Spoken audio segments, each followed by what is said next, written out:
Groups of friends. I had many different groups of friends. Do you want a receipt, ma'am? I'm good. Kind You're of all straw. set. Yes, you can. Thank you. There you go. You're all set. Thank you. Right, take care.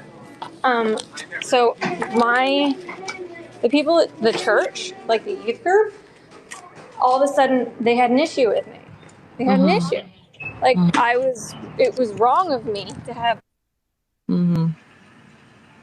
Oh, I lost you. Guys. Hold on a second. Do you have me now? Okay, I got you. What were you saying? So like my youth group friends, they, had issues with me being a cheerleader and having cheerleader friends. It was the church or like nothing. It was like all or nothing. My mom also had me at the age of 18. So, that was a big blow, I think, from.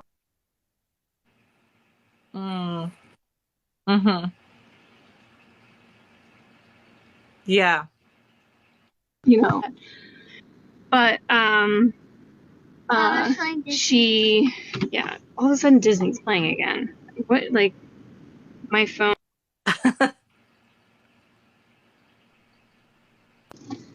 So, she wanted her to save herself and everything for marriage. And so I was always looked upon differently, I feel like, in the church. Comments were made to me about my mother.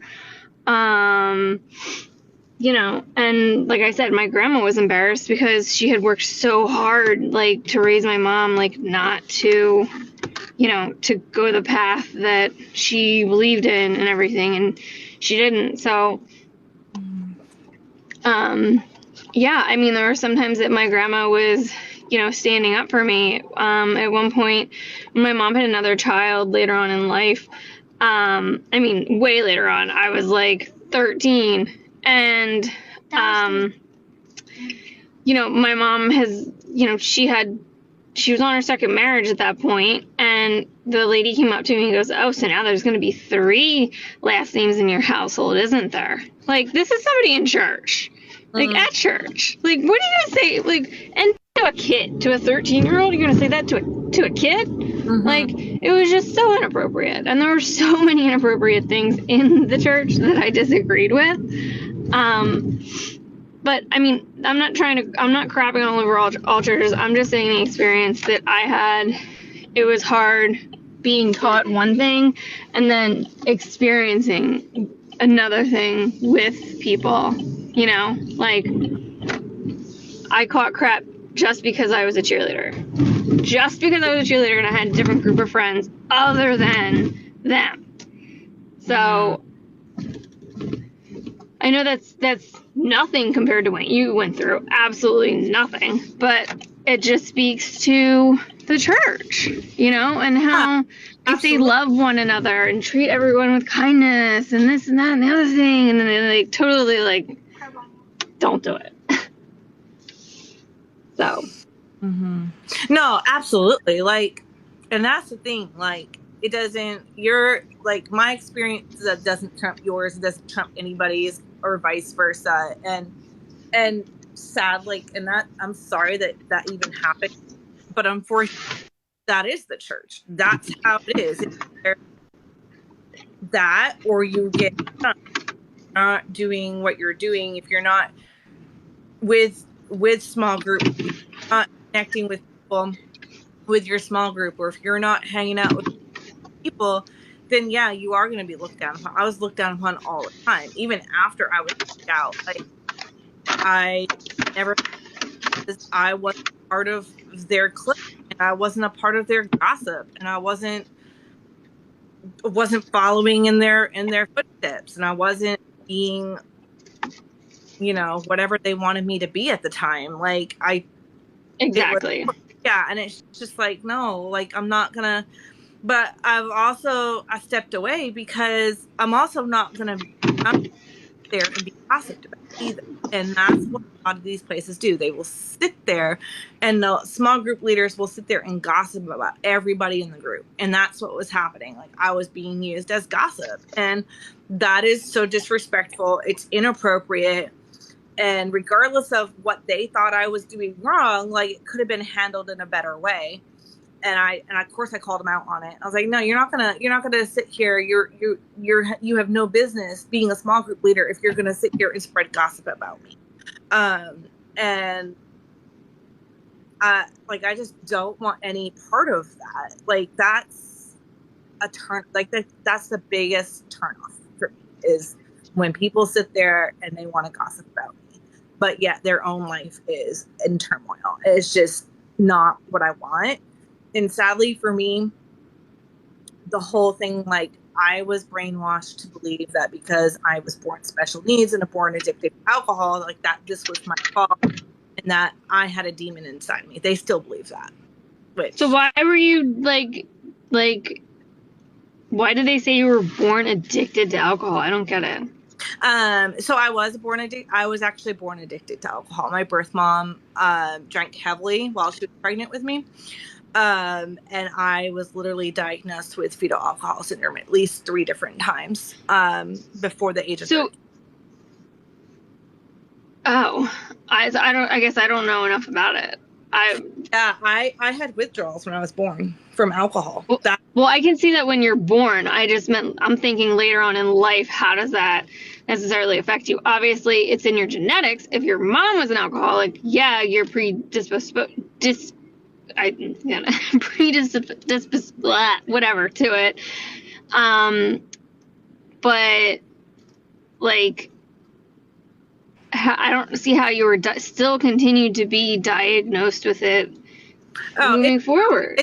It's a lifetime. Unfortunately, I'm gonna have it for the rest of my life. So it's not necessarily like a physical disability. It's more like in my brain. So I have a piece of my brain that's missing. Oh my God! Because of her drinking during your pregnancy?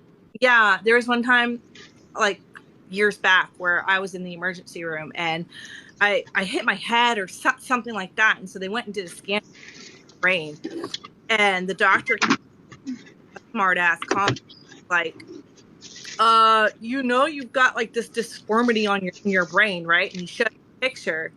And I was like, yeah. I said, you do know like what fetal alcohol syndrome is, right? Like, he's like, oh, I'm sorry. I didn't mean to like offend you. I just didn't know if you knew. I was like, yeah, I know. So yeah, it mainly affects my memory. But here's the thing. So I wake up daily with body aches because of it. Like, yeah, even though the alcohol may be out of my system, like my body still struggles. Like, I have shooting pain in my legs daily. Like, I have Have you looked into, like, I know some things can morph into fibromyalgia. For example, I have Lyme's disease, and physical trauma and or Lyme's disease, those are 2 of the things that can cause fibromyalgia. They can bring the onset of it. And I don't know if that's something that fetal alcohol syndrome could bring the onset of that. But what you're describing is a lot like fibromyalgia. And I struggle to get up in the morning, and I literally will set my alarm and set time to stretch, because I've had a trainer teach me in the past that, if you watch babies sleep, like as they're waking up, they're stretching, and we're like, oh, that's so cute. You're watching them just wake up. Well, they're stretching for a reason, like, because that's naturally what you're supposed to do. You're supposed to be stretching your muscles out as you're waking up, for the day. So that's what I do. I set my alarm to give myself a little bit of time to stretch in bed or whatever before I, hop out of bed. So, I would maybe look into that too, because one could have caused the other, and there might be medication that can help you with it if that is the case. I don't know. I'm just throwing things out there. Yeah, right. Like, I do all natural route. I've actually taken medications for personal reasons, but like I use a lot of essential oils. That's just what works for me. Gotcha. I cannot use hand sanitizer because it has alcohol in it. Like I literally, Oh wow. Yeah. I get used, like I literally, and I know people are going to think like I'm exaggerating when I say this, and I'm really not. Like I have gotten sick from using hand sanitizer because it has alcohol in it. No. Now, My I don't drink alcohol. I don't have anything with like alcohol. I found out like because of previous experiences of mine with other people that, and I had no idea that alcoholics drink mouthwash. Yep. When they can't afford alcohol anymore, they drink mouthwash because there's alcohol in it, and that like blew my mind. Yeah, like blew my mind. And so I do understand. So I get that. I totally get that. Yeah, like I don't even use NyQuil. And I actually found out real quick that like just from using it one time, like back in like 2007 when I was really sick, like a friend sent me like, because I had nobody. I was on my own. Like I had no parent at the time, and so they're like, "Oh my gosh, like you're sick, you need medicine." So like they sent me a bunch, like they sent me stuff, and in the package it was there was Dayquil, NyQuil, and I didn't, not thinking anything of it, I took it, and I had withdrawals that night because there was alcohol. So I know people think I'm being picky, and I'm really not. Like I don't use. Don't drink. Somebody just said here that they drink hand sanitizer as well after they separate the alcohol out of it. You can separate it? Like there's a way to separate it? Yeah.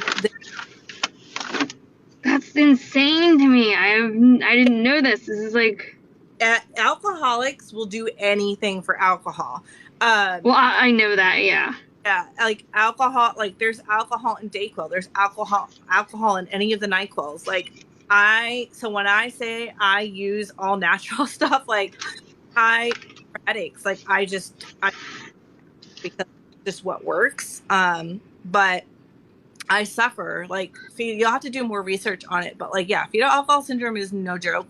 I struggle mainly like with my like memory. Like I'm always having to write stuff down, which is weird. Like I hate it, but like I have to work 3 times as hard for everything. Like I have to like have tests read to me. I basically have to be my own advocate because I don't have and I don't qualify for disability because my IQ is 79, and for fetal alcohol syndrome to get disability you have to be at a 60, and I'm at a 70. I don't qualify, which I wouldn't want it. I choose to not have it. Like I would rather work 2 jobs and struggle on my own than you know what I mean? Like it's just not something that I want, but yeah.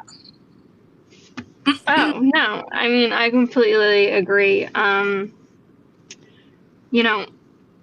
I haven't told my entire story yet on my TikTok, but I can totally relate to, toxic relationships, whether it be family, whether it be, significant others. I'd rather be in one situation, in a really crappy situation, than deal with the other, because the other was like just so much more toxic. I mean, even like mental abuse is sometimes worse than physical abuse. Mm-hmm. It stays with you. I feel like it stays with you longer than the physical abuse. But yeah, I can completely relate to that, and being alone on the holidays too because of it. And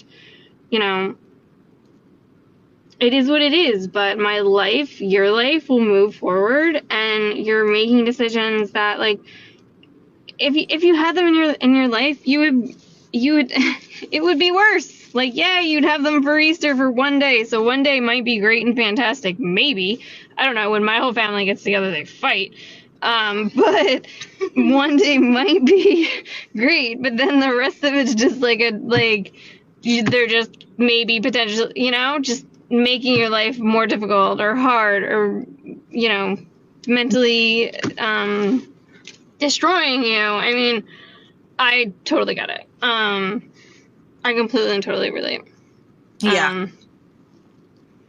And I'm sorry that you're going through this. And I'd love to talk to you more, but I have my little Haley with me. Hello. And we are about ready to go into a store for her.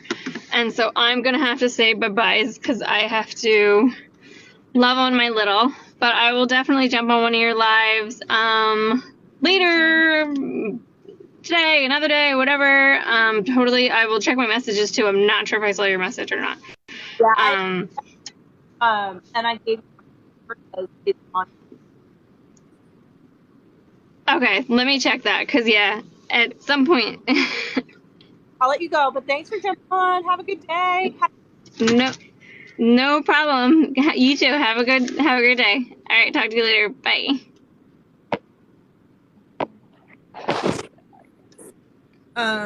Bear with me 1 second.